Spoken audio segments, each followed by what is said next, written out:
Bonjour à tous et bienvenue. Dans cette petite vidéo, on va s'intéresser à comment construire une liste déroulante sur Excel.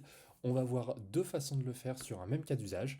C'est parti. On se retrouve donc sur Excel. Ici, j'ai pris l'exemple d'un Excel où on va lister en fait tous les meubles qu'on achèterait lorsqu'on achète un appartement avec leur montant juste à côté et dans quelle pièce est-ce qu'ils vont aller. Ça peut nous permettre de faire des petites études pour voir combien nous coûte chacune des pièces. Et l'idée, c'est qu'au lieu d'écrire les pièces à la main, salon, cuisine, chambre, salle à manger, etc., eh bien en fait, on va créer une liste déroulante qui nous permettra d'avoir simplement à choisir notre pièce et non pas à l'écrire. Donc pour cela, j'ai ici toutes mes pièces qui sont écrites. Je vais aller dans Données, chercher un petit bouton ici qui s'appelle Validation des données. C'est pas forcément écrit dans votre version d'Excel, par contre regardez bien le symbole, vous le trouverez. Et ici, je vais autoriser, donc dans la cellule où j'ai cliqué, une liste et je vais vous montrer donc deux cas d'usage. Le premier, c'est que ma source, en fait, ça va être la liste de mes pièces que je vais écrire en les séparant d'un point-virgule. Donc là, je fais ma liste manuellement, salon, cuisine, chambre et salle de bain.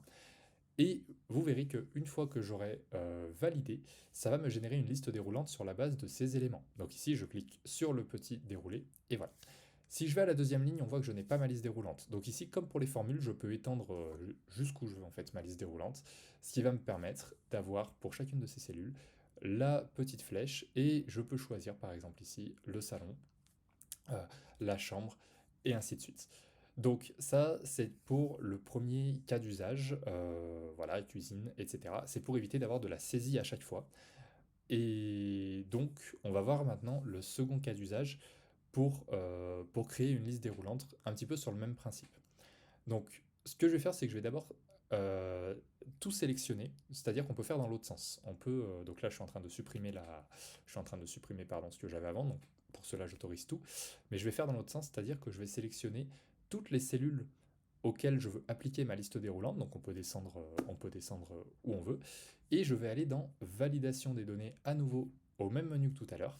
Je vais autoriser une liste toujours, et cette fois-ci, dans la source, au lieu de l'écrire à la main, je vais sélectionner une source, les cellules qui m'intéressent. Donc voilà, je prends ces cellules-là, je valide, et je peux aller à chaque fois dans mes cellules, et j'ai bien mes pièces qui sont listées, donc le canapé va dans le salon, les pièces qui sont listées les unes après les autres. Et ça me permet d'aller un petit peu plus vite parce que si j'ai déjà une liste existante, eh ben, je peux la sélectionner. Et surtout si j'ai une liste qui bouge. Par exemple, si chambre finalement, je veux le mettre au pluriel, eh bien on peut voir que ma liste se met à jour ici.